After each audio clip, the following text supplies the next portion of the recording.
Народ, не знающий своего прошлого, не имеет будущего. А для того, чтобы развить Кыргызстан, необходимо воспитать достойное поколение, которое будет бережно и со всем уважением относиться к духовно-нравственным ценностям. Эти вопросы были затронуты в ходе первого заседания по обсуждению проекта «Природа и национальные ценности» с участием государственного секретаря Сюймбека Касмамбетова, который прошел в здании Чуйской областной администрации.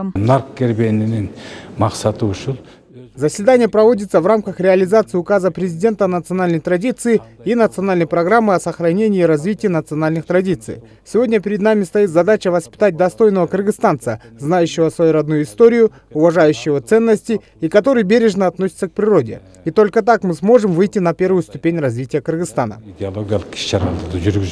Еще одно основное усилие будет направлено на сохранение окружающей среды и природы человеком. Хотя теоретически каждый согласен, что флору и фауну беречь надо, но на практике это делают единицы даже на бытовом уровне. Руководствуясь потребительскими принципами, мы забываем, что так мы оставляем после себя лишь разрушенную экосистему.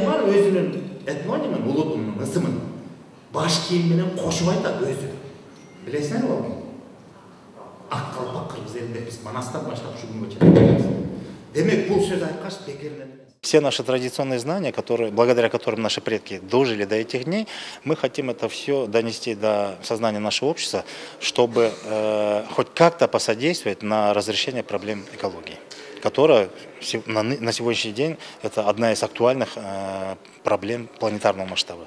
Поэтому мы считаем, что каждый народ, каждое государство, каждая страна должна вносить свою лепту в разрешение данной проблемы. И учитывая, имея такой богатейший жизненный опыт, такой как у нашего народа, который сокрыты все в традиционных знаниях, я думаю, мы эту проблему решим. Отталкиваясь от указа и национальной программы, в Чуйской области до конца этого года будут организованы тематические мероприятия, посвященные темам ценностей, традиций, нравственности и экологии. Для ее реализации всем соответствующим органам будут даны поручения. На данном мероприятии приняли участие руководители областных структурных подразделений, а также главы районных государственных администраций, директора школ. Данное мероприятие будет проводиться во всех районах до конца декабря согласно графику. По Чуйской области во всех образовательных сферах, в школах, в садиках проводится именно по воспитательной части экологическая программа. Очень масштабно, в районном масштабе, в областном масштабе мы мероприятие будем проводить.